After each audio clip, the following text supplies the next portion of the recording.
Hey everybody, this is Chuck Marone with Strong Towns. Today I want to talk about the grand bargain we have when it comes to housing. It's kind of an unspoken grand bargain. And so I want to give it voice because as soon as we give it voice, I think we start to see the world a little bit differently.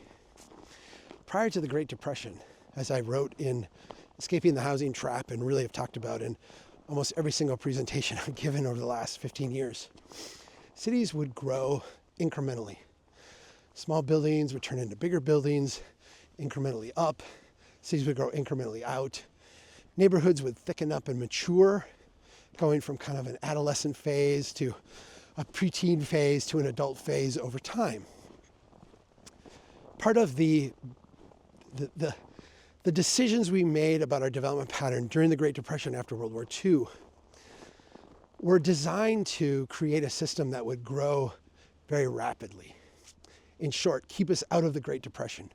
Grow, grow, grow. And this meant, instead of maturing incrementally in place, this meant hyper out. The next subdivision, the next subdivision, the next subdivision. Things like zoning codes, building codes, federal housing subsidies, secondary market, Fannie Freddie, all these things kind of enabled this kind of growth pattern to emerge, kind of made it the default, the preferential development pattern. Again, largely to keep us out of the Great Depression. Part of the marketing brochure of this new approach was the idea that when we build neighborhoods, we would build them all at once and we would build them to a finished state. They would be done and completed.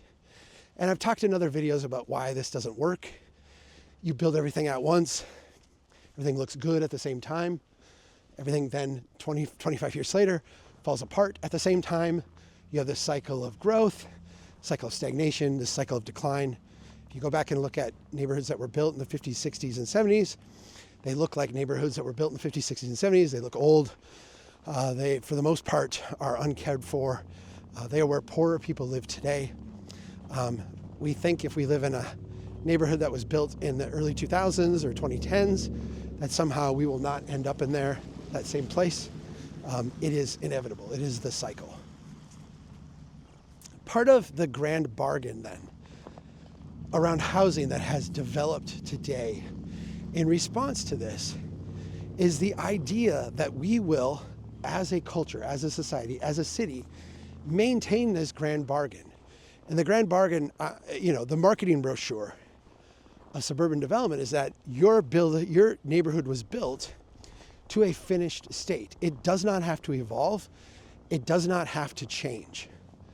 And we will hold that true. Like our grand bargain is that we will sustain the fiction of that marketing brochure if we can all agree that neighborhood over there, and I don't know what neighborhood it would be, you just point to one in your city, that neighborhood over there will experience all the change. So no neighborhood needs to go through the discomfort of adding backyard cottages or having duplex conversions or, God help us, having an apartment. Except that one neighborhood over there is going to be absolutely radically transformed. We're going to tear down all the single family homes. We're going to tear down everything that's there. And we're going to transform it into something radically new and different. Full of 5/1 apartment buildings, full of things. It is not going to be recognizable 10 years from now for the people that live there today. That grand bargain has developed in response to our dysfunctional development pattern. It's not something that we intentionally did. It's something that we slid into. And you can say it's because of NIMBYs. Okay, let's hate on NIMBYs. I get it. I don't like NIMBYs. I don't like the NIMBY attitude. But I also recognize that the NIMBY attitude is kind of reinforced by this grand bargain. If change means radical neighborhood transformation, pretty much everybody listening to this video right now, and certainly most of the people that you know, are going to be against that. And so this grand bargain that has crept in a sense, kind of reinforces itself by creating more and more NIMBY attitudes that are reinforced by the idea that the only change that can happen is radical neighborhood transformation. Here's the new grand bargain. And it's really not the new grand bargain. It's the old grand bargain. We just got to modernize it for today. The new grand bargain is this. No neighborhood should experience radical change.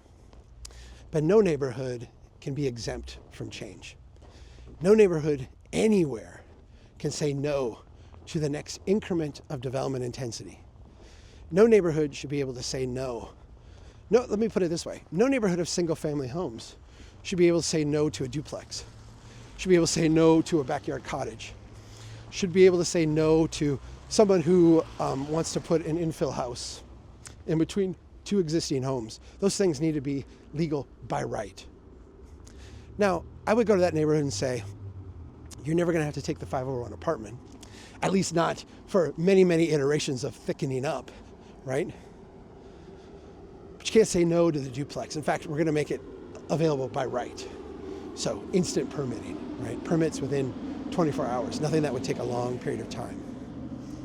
This grand bargain, this new grand bargain, or this old grand bargain refreshed for where we're at today, is not only better for neighborhoods, not only better for neighborhood evolution, not only better for neighborhood finance and economics, not only better for the viability, the financial viability of our cities.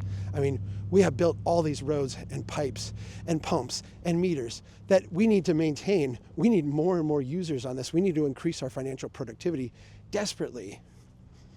All this makes that way better.